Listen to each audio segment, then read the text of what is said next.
about the wireless network practical. So in this majorly we are taking cover with the hardware, software, and task and features that we implemented in it. So without wasting time, we will directly move on to the program. So initially, we will see the broadcaster. Like here, this is the hospital monitorization broadcaster program that installed in Raspberry Pi, and this is an MQTT broker with my local IP address, where the broker is inside my laptop, like inside my PC itself. I had made the MQTT broker. So this is how it should be run. Like you can use the command called python mqtt home monitor.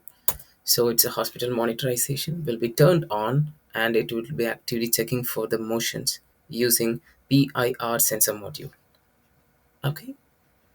So this is the first configuration part of our project, and this help us to analyze and capture any kind of movement occurs when a human or human-based subject or any other subject that got moved in front of that sensor. Whenever is motion is captured, the camera will be triggered and recorded a video for 10 seconds, with which is a minimum threshold that I kept for this project.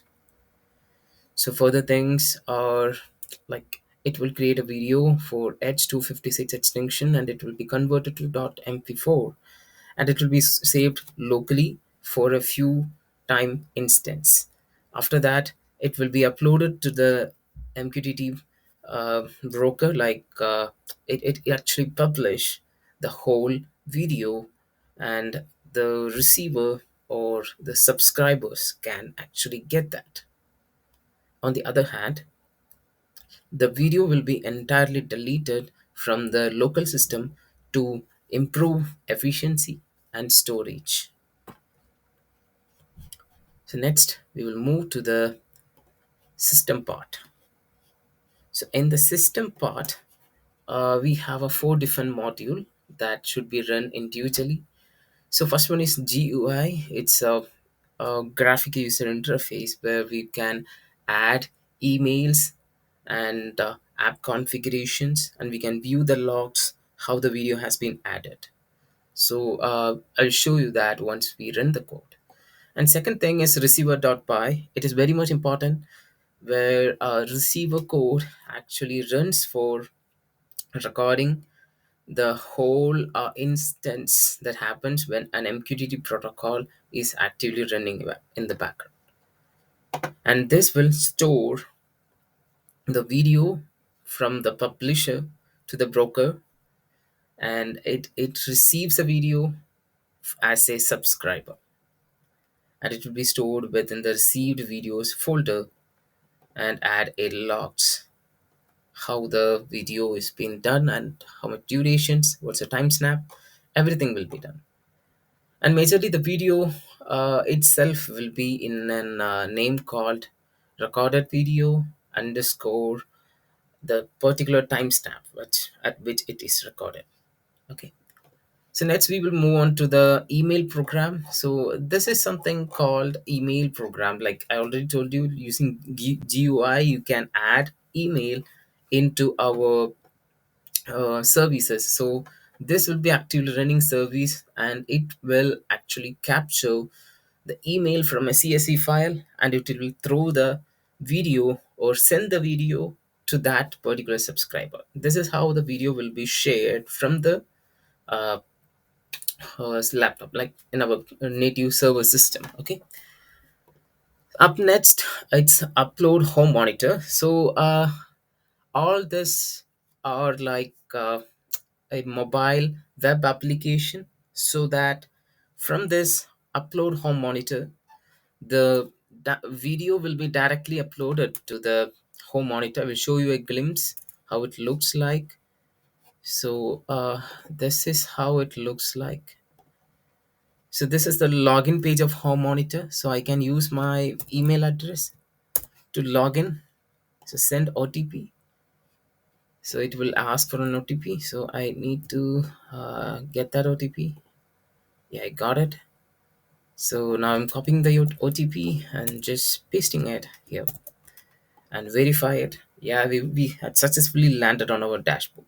And there are a lot of test videos that I uploaded to Raspberry Pi. You can see a few of the glimpses in the profile page.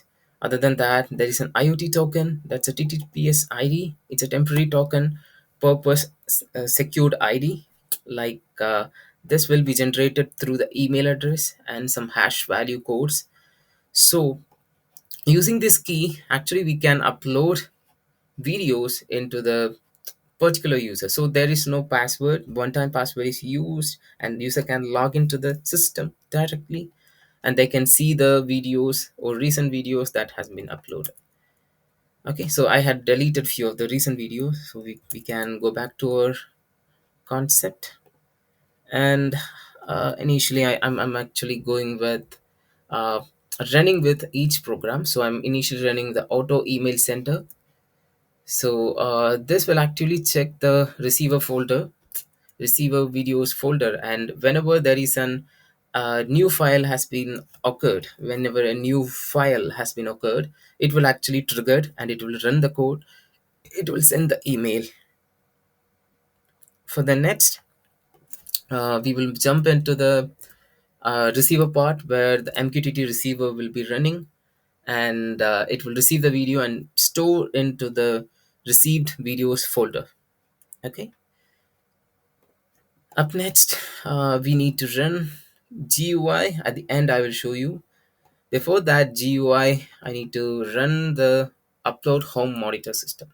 So this will upload the entire recorded video into our server. So we can view the video from the remote access. So there's a kind of architecture that will allow a supervisor or a user to view and analyze the whole process in a very robust way. Okay, so I already told you we need to run this stuffs, and at the end we can go with the GUI.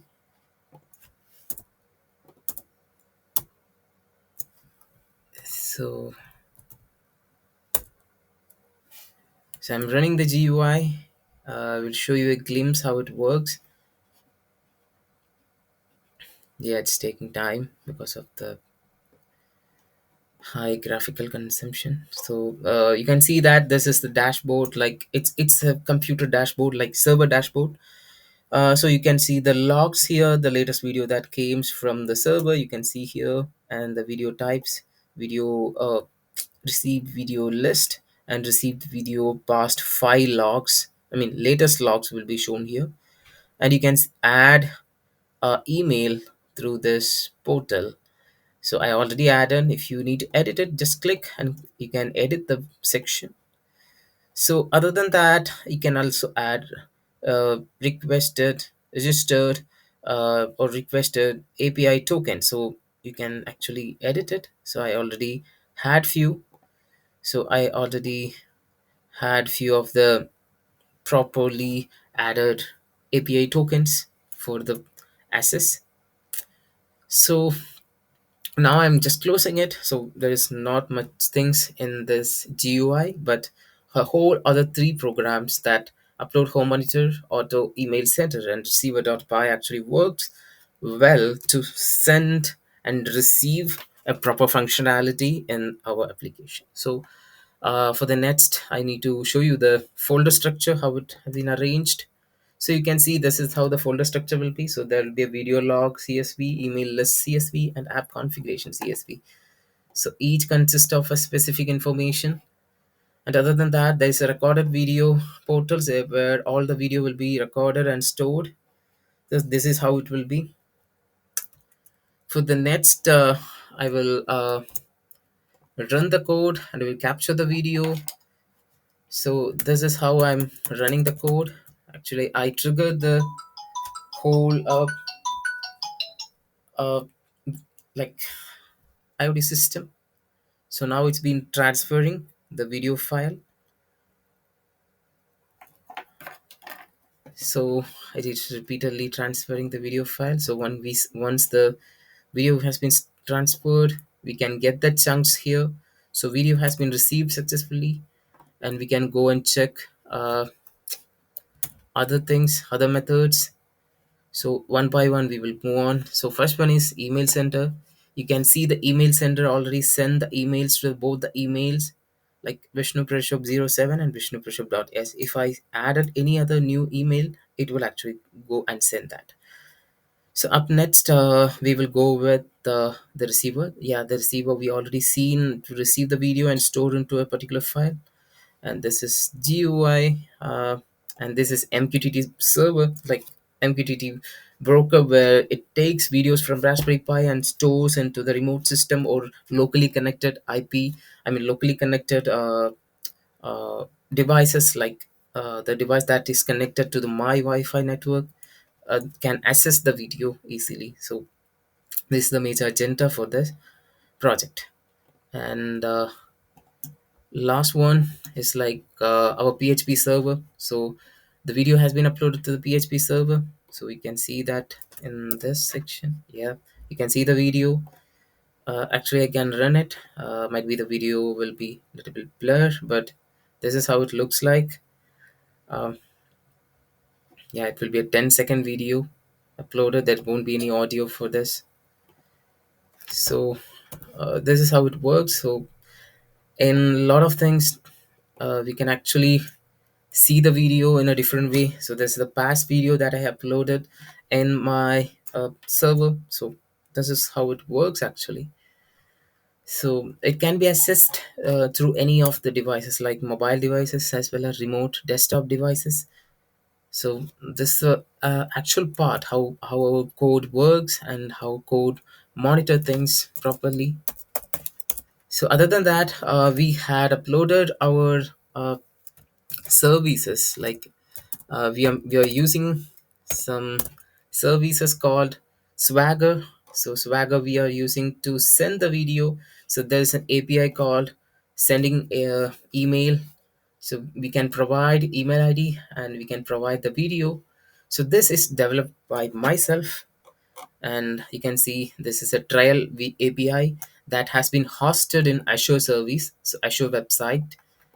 And this is Expender, and using the GitHub action I actually implemented it. So I will show you a glimpse. Okay, this is how the Azure portal is, and I will show you the GitHub.